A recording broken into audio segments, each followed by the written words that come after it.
Salut, je m'appelle Jared. L'été dernier, il m'est arrivé quelque chose de terrifiant.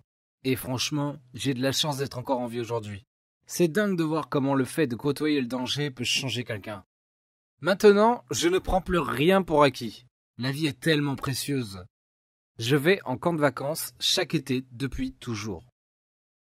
Mes parents sont médecins et ils ont des emplois du temps chargés. Ils étaient donc contents que j'aie cet endroit où aller pendant les vacances d'été. Vu qu'ils travaillent beaucoup, ils ne pouvaient pas m'y emmener. Je prenais donc toujours le bus. Mais l'an dernier, je l'ai raté. C'était un de ces matins où les ennuis s'enchaînent. Je n'ai pas entendu mon réveil. Puis notre chatte, Millie, a vomi sur mes baskets. Et pour couronner le tout, j'ai loupé le bus. Alors, en effet, ce n'était pas le meilleur moyen de commencer les vacances. Je savais que mes parents seraient furieux si je les appelais. J'ai donc décidé de faire quelque chose que je n'avais jamais fait auparavant. J'ai décidé de faire du stop. Ça se faisait beaucoup dans les films et ça avait l'air sympa. J'avais 16 ans à l'époque, donc je me suis dit, ok, je suis assez grand pour essayer. Et qui sait qui vais-je rencontrer sur mon chemin? Pour être honnête, je ne pensais pas que quelqu'un s'arrêterait pour moi. J'ai attendu à la périphérie de la ville pendant une éternité. Chaque voiture me passait sous le nez. Elle ne ralentissait même pas pour regarder. Je tendais le pouce, puis j'ai fini par renoncer. 1 heure s'était écoulée et le soleil cognait. Je me suis assis sur le bord du trottoir et j'ai sorti mon téléphone pour appeler mon père. Alors que je m'apprêtais à passer l'appel, une belle voiture de sport s'arrêta à quelques centimètres de moi. Bingo! Un jeune homme portant une casquette de baseball sortit sa tête par la vitre ouverte et me dit « Tu vas où, mon pote ?» J'avais du bol. Je sautais à l'intérieur et je me sentais comme le mec le plus cool de la ville. Et me voilà à toute allure sur l'autoroute, dans une belle voiture. Quand j'arriverai au camp et que je raconterai ça à mes amis, oh là là, tout le monde parlerait de moi. C'était un trajet de 3 heures, mais le conducteur, Calum, me disait que ça ne le dérangeait pas, et qu'il allait dans cette direction dans tous les cas. On a commencé à parler de sport et de voiture, et j'ai essayé de lui poser des questions personnelles. Par exemple, quel était son boulot, et d'où il venait. Mais il esquivait toujours. Je pensais que c'était juste un mec réservé, et j'ai donc arrêté d'être si curieux. Après 1 heure, il dit qu'il avait besoin de faire une petite pause pour récupérer quelque chose chez un ami. Il me demanda d'attendre dans la voiture, ce que je fis. Mais ça semblait étrange.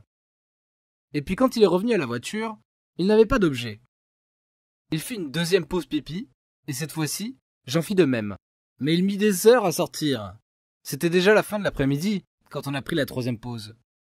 Et cette fois-ci, il s'absenta pendant presque 1 heure. J'ai commencé à paniquer. Je pensais envoyer un message à mes parents, mais je leur avais déjà dit que j'étais dans le bus, et que j'étais bien arrivé. Ils me tueraient s'ils savaient que j'avais menti. Il finit par revenir, et il agissait de manière vraiment louche maintenant. Il n'arrêtait pas de regarder dans le rétroviseur, et j'avais l'impression qu'il accélérait, et que le goudron allait se fendre. Je me sentais vraiment mal à l'aise. Mais que pouvais-je faire? J'avais choisi cette situation. Je nous voyais avoir un accident. Puis je ne tenais plus. Je lui ai demandé de ralentir. Et vous n'allez pas le croire, il m'a complètement ignoré, et a monté le son de la radio. Heureusement qu'il le fit, parce que soudainement, la radio annonça une alerte, dans la zone dans laquelle on était, et que la police recherchait un jeune homme en fuite après plusieurs vols. C'est alors que je me rendis compte qu'Alum était le voleur. Enfin, si c'était son vrai nom. À ce stade-là, Calum ne me regardait même plus. Il se contentait d'accélérer. Et c'est à ce moment que ça empira. Il conduisait tellement vite qu'on est sorti de route. Sa voiture a fait des tonneaux et a dévalé une pente jusque dans la forêt.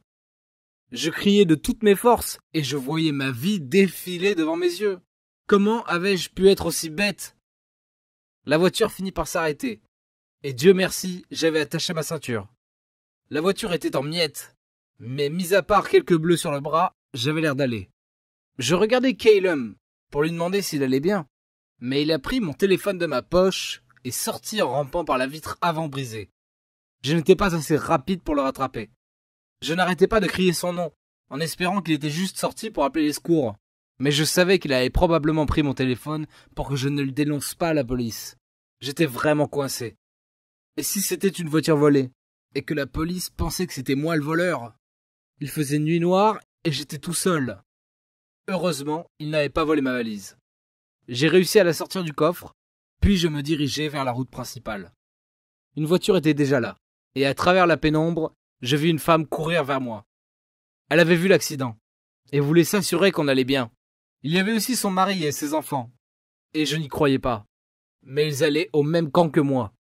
Je leur ai tout raconté, et ils m'ont prêté leur téléphone pour que je puisse appeler mes parents. Puis j'ai appelé la police, pour leur dire où se trouvait le conducteur. Il se trouve qu'il ne s'appelait pas Caleb, mais Caleb, et que c'était un voleur récidiviste en cavale. Mes parents étaient en colère contre moi, et au final, je suis resté au camp de vacances seulement une semaine parce qu'ils étaient inquiets pour ma sécurité. La police a fini par attraper Caleb. Quant à moi, eh bien, je ne suis pas prêt de refaire du stop. C'est clair. Ce n'est vraiment pas une bonne idée. Ça ne vaut pas le coup de prendre le risque, et j'ai totalement compris la leçon.